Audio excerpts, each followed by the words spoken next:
Соода тармагына патенттик система кайрадан киргизилет. Салык түшүгүн жеңилдеткен бул багыттагы мыйзам долбоору парламентте кабыл алынды. Анда кичи жана орто бизнести колдоого багытталган жеңилдиктер каралып, бирдиктүү салык ставкасы да төмөндөтүлгөн. Ал эми ишкерлерге соодасынын көлөмүнө жараша кайсы салык режими менен иштөөсүнө тандоо эркиндиги берилет. Жөнөкөй, бирок мындай адилеттүүрөөк система кирип атат.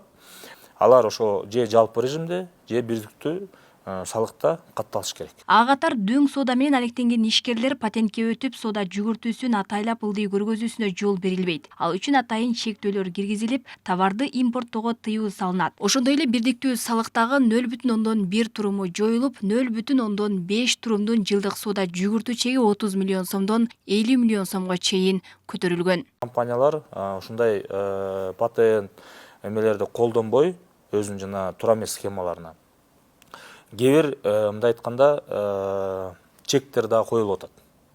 Мисалы, патент менен иштеген ишкерлер ошол эле дордой өзгөчө зоналарда алар импорт кыла албайт деген дагы чечим болду.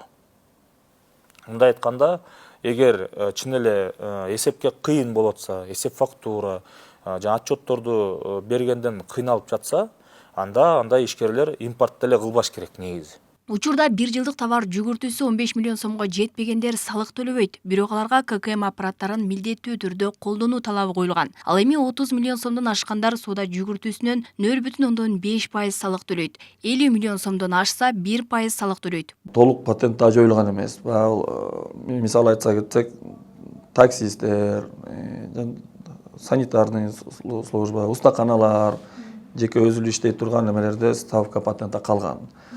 Азыркы долбоордун келишиминде дагы мына айтылып атат, жаңы мыйзам чыкса, Кудай буйрса, бул патенттин астына кирсе, бирден дагы өзүлөр чече тургандай нерсе. Нулевая ставка, единый налог деп коет, упрощенный вид менен. Аны менен иштесе да болот, патенттик кылмасын да тандаса болот. Патент системасынын кайрадан киргизилишин чакан соодадагы ишкерлер колдоого алып жатышат. Анткени алар салык төлөбөгөнү менен КК менен иштөө убаракерчилиги түйшөлтөт дешет. Патент менен иштөө жеңил экенин айткан соодагерлер буга чейин да бул маселени көтөрүп келишкен. Эми оптовыйларда билбейм, эми оптовый складтарда баягындай болушун. Бизге ошо өзүнүн единый эле баягы неме патенти эле оң. Азыркы салыктын майда чүйдөсү көбүрөөк болот экен, убаракерчилиги көбүрөөк болот. Анан ККМди иштетиш керек экен, аны кээде иштетилбей калат. Кыскасы бизге эми туура келбеди. Эми бизге жеңилирээк жакшы да. Эми ККМ басып, ону муну кылгандан көрө патент төлөп, айына бир күн барып төлөп коюп, бир ай иштей бересиң. Ошол бизге пайда жагы. Биз азыркы мезгилде мындай ККМде иштегенбиз. 0 канча процент болсо ушуга иштей бересиңер. Бирок патентке өкмөткө төгүлбөйт деген. Ушул өкмөткө кетет деп айткан. Эмне патентке өтөшүңөр деп атат.